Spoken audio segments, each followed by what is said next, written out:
Kathoni. One day in the terrible summer season of 1979 changed the life of Jadav Paing. He lived in a small village on the banks of the Brahmaputra. The Brahmaputra is a great river. In places, it is more than 7 to 8 kilometers wide. It has many sandbars and even an island known as Majuli Island. Waters of the Brahmaputra often flood Majuli and the sandbars. At times, the river even sweeps away some of the sandbars. When Jadav was about 15 years old, he saw a terrible sight. On one of the sandbars, thousands of snakes lay dead. They had been washed ashore with the flood, with no trees. Took them, they had all died in the scalding sun. Jadav was simply horrified.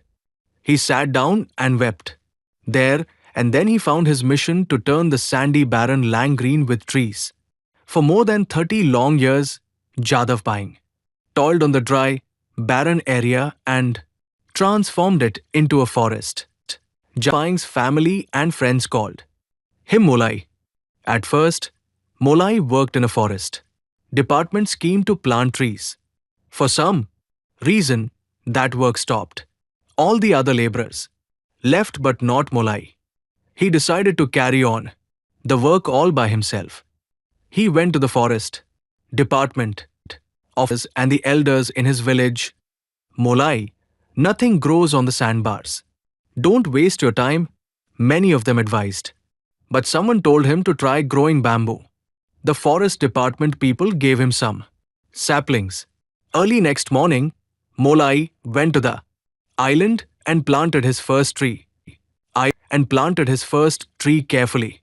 After that, he visited the island every day, watering and tending the plants with love. The plants began to grow. With them, Molai's hopes also grew. Began to look for more saplings and other types of trees. He brought silk cotton saplings next. To night, they took root on the island. Part of the island was now dotted with green. Molai now spent all his time on the small island. Every day, without fail, he watered the plants, made fences around them, gave support to the saplings. He even carried good soil in his little boat and spread it near the plants. Someone told him that red ants are good for the soil. They would make the sandy soil fertile. Molai then carried heaps of them to the island. He was not put out by the ant bites. He also took different types of grasses there. The patches on the island became thicker and bigger. For months and years, Molai worked all alone on the small patch of the island. He lived in the company of trees. He spoke to them.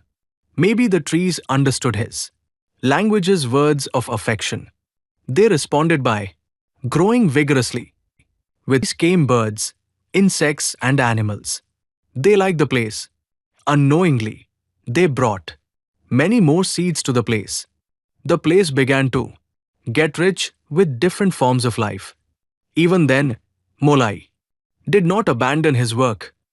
The forest now became a second home for him. People in that area named it Kathoni Molai's forest. Today, Molai's Kathoni covers an area of nearly 1,500 acres.